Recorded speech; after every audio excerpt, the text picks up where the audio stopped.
Memories Requiem. Detective Jameson's world was a never-ending labyrinth of fragmented memories. A traumatic brain injury from his days as beat cop had left him with a condition where his memory would reset every few days. He'd wake up with no recollection of who he was, where he was, or what he'd done. His keen observation skills, intuition, persistence, patience, and his unshakable moral compass made him the best detective in his city. One fateful morning, Jameson stumbled upon a gruesome crime scene. His family slaughtered in their beds. Horrified and relentless, he threw himself into the investigation, determined to catch the killer. But as he delved deeper into the case, he began to experience strange, unsettling flashbacks, more frequently than ever before. Glimpses of a bloody knife, a child's terrified scream, the shape of a malevolent figure towering over its victims. All while a haunting sense of familiarity nagged at his mind. Jameson's investigation led him to suspect his neighbors, and when he went to question them, he discovered their mangled bodies, presumably victims of the same brutal killer. The cycle continued. Jameson would forget, only to wake up to news of a new crime scene. Each time, he'd have to re-investigate, piecing together clues that led him closer to solving these cases. Even as the body count rose, Jameson became convinced that he was closing in on this maniac. But with each reset, Jameson's memories fragmented further, until his police captain suggested an unorthodox method that would go on to change the course of his life forever. So now, in a desperate bid to reclaim his memories, Jameson turned to an experimental treatment, a memory-altering serum that promised to restore his recollections. The results of former patients showed promise, but the doctor's warning echoed in his mind. Be prepared, because there will be unforeseen consequences. As Jameson was injected with the serum, his memories began to resurface almost instantly, but they were not his own. He saw himself through the eyes of his victims, their terror and pain etched on his mind like a twisted canvas. The truth hit him like a sledgehammer. He was the killer, his reflection carved into the front of his eyelids. Jameson could only watch the heinous acts he had committed. The serum had unlocked not only his memories, but also those of his victims, merging their consciousness with his own. Their memories, their pain, and their terror had become his own, trapped in an eternal cycle of horror he couldn't escape. As Jameson's mind shattered with each passing second, consumed by the cacophony of his victims' screams, the last thing he remembered was the sound of his own voice, whispering a haunting phrase. "We only have to pull the trigger one time." Unable to no longer cope with guilt in his head, Jameson barricaded himself in the doctor's office and eased his firearm into his mouth. The roar of the gun finally gave Jameson the silence he sought.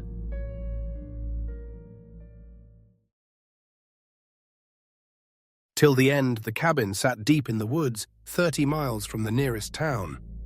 No cell service, no neighbors, just the sound of crickets fading into the black. Evan carried the last bag inside, while Claire stared at the fireplace, her reflection warped in the glass.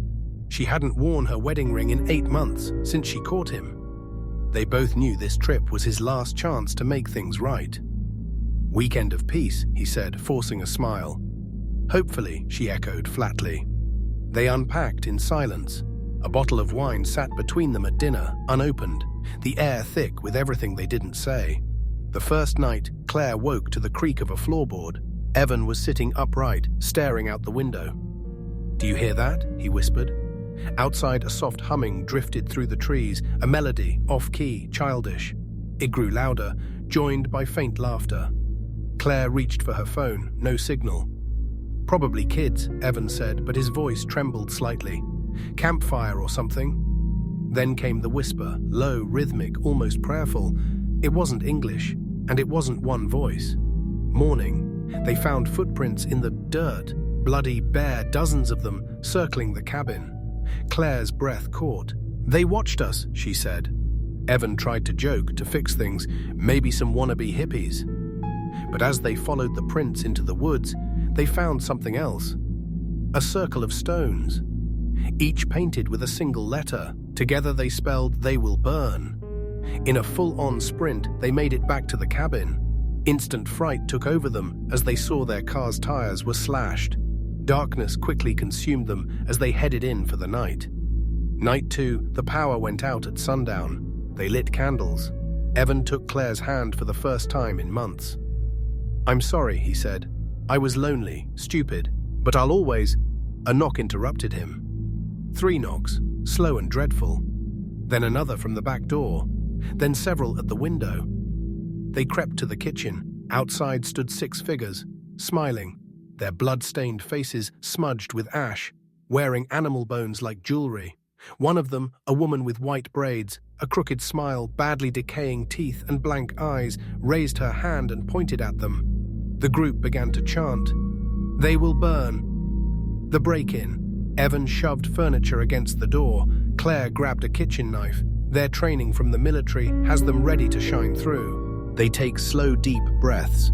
Calmness brushes over them, and then glass shatters. The first man through the window landed hard, his feet sliced by shards of glass. He grins as Evan drove a chair leg into his throat. No screams, just gurgling, laughter, then silence. Claire swung wildly, slicing another across the face. Blood spattered her cheek. She gasped, but didn't freeze. She fights on. They fought like animals, back to back, silent, except for their leveled breathing. For the first time in a long time, they were together.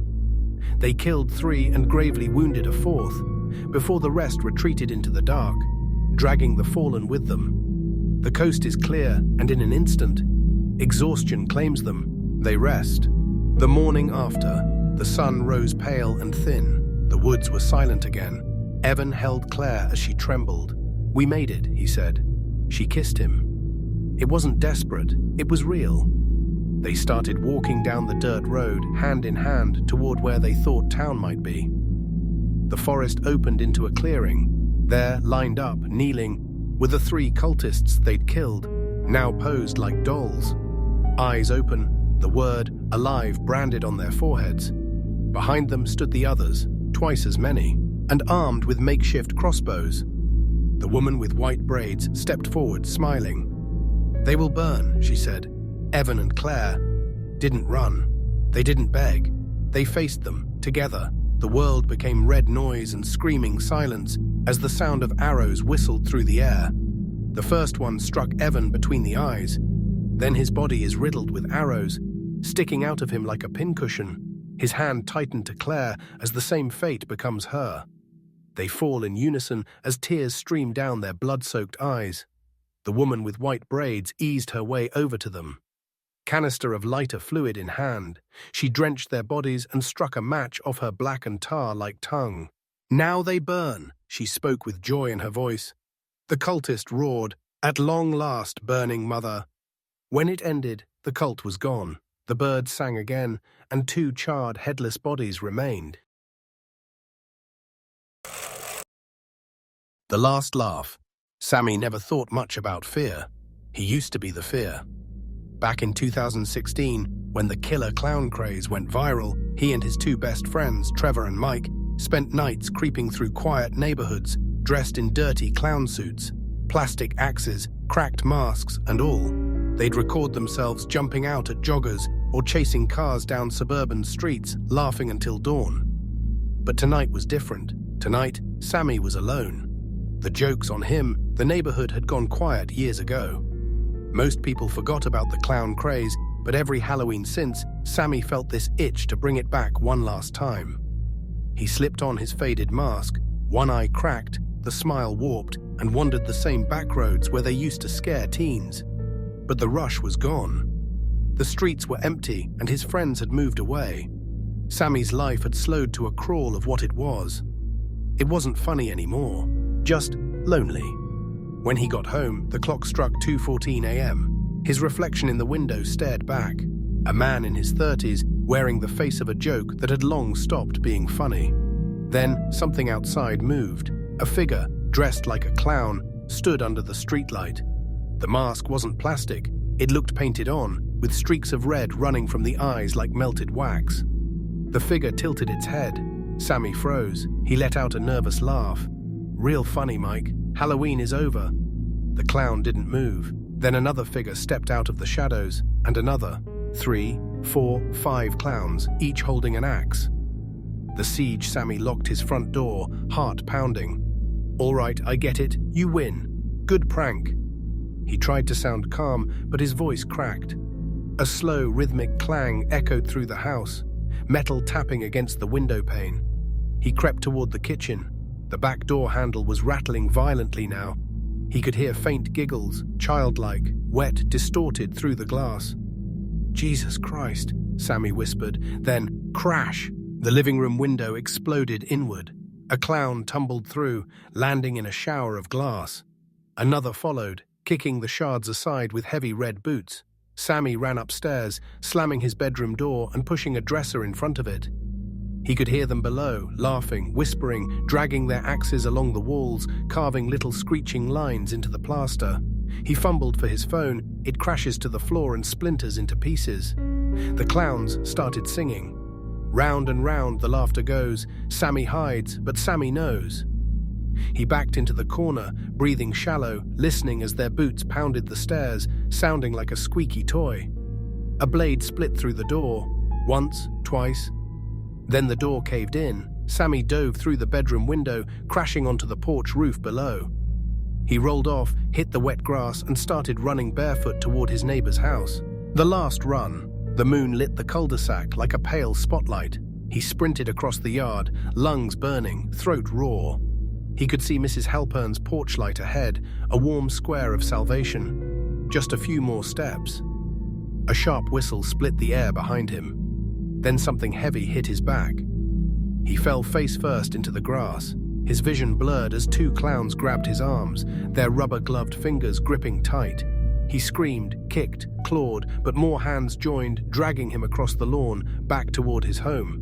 "Please, please," he howled, voice breaking. "It was just a joke. It was just for fun." The biggest clown leaned close, his painted grin stretching too wide. "Us too," he whispered. They threw him through his own front door. The TV flickered to life, static dancing across the screen. Sammy's old prank videos played, him in his mask, laughing, chasing people through the dark. Now the laughter belonged to them. The axes rose and fell, once, twice, again.